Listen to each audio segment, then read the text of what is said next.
ಈ ಹೊಸ ವರ್ಷದಲ್ಲಿ ನಿಮ್ಮ ರಾಶಿಯ ಭವಿಷ್ಯ ಹೇಗಿದೆ ಎಂದು ಸಂಕ್ಷಿಪ್ತವಾಗಿ ಹೇಳುವುದಾದರೆ, ಈ ವರ್ಷ ನಿಮ್ಮ ಪಾಲಿಗೆ ಸಾಕಷ್ಟು ಶುಭ ಫಲಗಳನ್ನು ಹೊತ್ತು ತರಲಿದೆ. ಹೌದು ಸ್ನೇಹಿತರೆ, ಈ ವರ್ಷದಲ್ಲಿ ನೀವು ಬಹಳ ಕಾಲದಿಂದ ನಿರೀಕ್ಷಿಸುತ್ತಿದ್ದ ಮೊತ್ತ ನಿಮ್ಮ ಕೈ ಸೇರುತ್ತದೆ. ಮುಂದೂಡಲ್ಪಟ್ಟ ಕಾರ್ಯಗಳೆಲ್ಲವೂ ಒಳ್ಳೆಯ ರೀತಿಯಲ್ಲಿ ಮುಕ್ತಾಯವಾಗುತ್ತದೆ. ಉದ್ಯೋಗಾಸಕ್ತರಿಗೆ ಪರ ರಾಜ್ಯದಲ್ಲಿ ಅಥವಾ ಪರದೇಶದಲ್ಲಿ ಒಳ್ಳೆಯ ಉದ್ಯೋಗ ಸಿಗುತ್ತದೆ. ಬೇಕೆಂದರೂ ವರ್ಷದಲ್ಲಿ ಒಂದು ದಿನವೂ ಬಿಡುವು ಸಿಗದಷ್ಟು ಬ್ಯುಸಿಯಾಗಿರುತ್ತೀರಿ. ನಿಮ್ಮ ಮಾತಿನಲ್ಲಿ ಅನುಭವ, ಬುದ್ಧಿವಂತಿಕೆ ಹೊರಹೊಮ್ಮುತ್ತದೆ. ಆದರೆ ನಿಮ್ಮ ಪ್ರತಿಭೆ, ಶ್ರಮ, ಸಾಮರ್ಥ್ಯಗಳ ಲಾಭವನ್ನು ಬೇರೆಯವರು ಪಡೆದುಕೊಳ್ಳುವ ಸಾಧ್ಯತೆ ಇದೆ.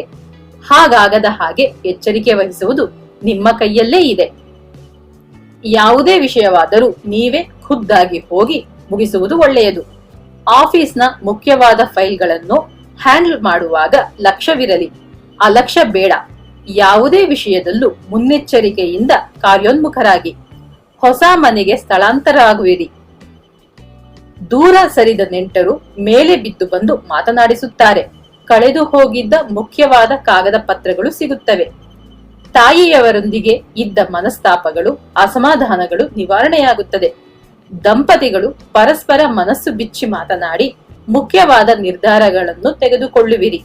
ಮಕ್ಕಳ ಭಾಗ್ಯ ಪ್ರಾಪ್ತಿಯಾಗುತ್ತದೆ. ಹೊಸ ಮಾಡೆಲ್ ವಾಹನ, ಮೊಬೈಲ್ ಫೋನ್ ಕೊಳ್ಳುವಿರಿ.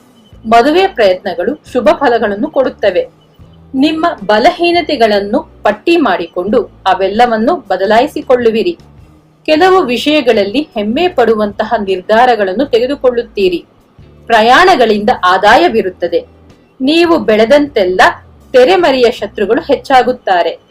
ಸರ್ಕಾರಿ ವ್ಯವಹಾರಗಳಲ್ಲಿ ಎಚ್ಚರಿಕೆಯಿಂದ ಇರುವುದು ಒಳ್ಳೆಯದು. ದಿಢೀರ್ ಪ್ರಯಾಣಗಳಿಂದ ತಬ್ಬಿಬ್ಬಾಗುವಿರಿ. ವ್ಯಾಪಾರವನ್ನು ವಿಸ್ತರಿಸಿಕೊಳ್ಳುವ ಸಲುವಾಗಿ ಸಾಲ ಮಾಡುವುದು ಬೇಡ. ಅನಾವಶ್ಯಕವಾಗಿ ಯಾರಿಗೂ ಭರವಸೆಯ ಮಾತು ಕೊಡಬೇಡಿ.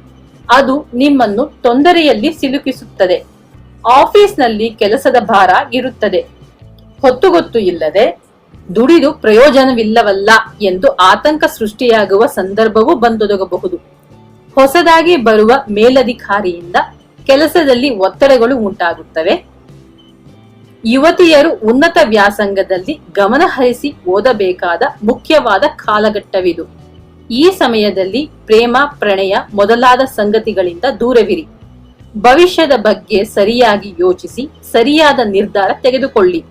ವಿದ್ಯಾರ್ಥಿಗಳು ಬೆಳಗಿನ ಜಾವ ಬೇಗನೆ ಎದ್ದು ಓದುವ ಅಭ್ಯಾಸ ಮಾಡಿಕೊಳ್ಳಿ. ತೀವ್ರವಾದ ಅಭ್ಯಾಸ ಮಾಡದ ಹೊರತು ನೀವು ಬಯಸಿದ ಕೋರ್ಸ್ ಸಿಗುವುದು ಕಷ್ಟ.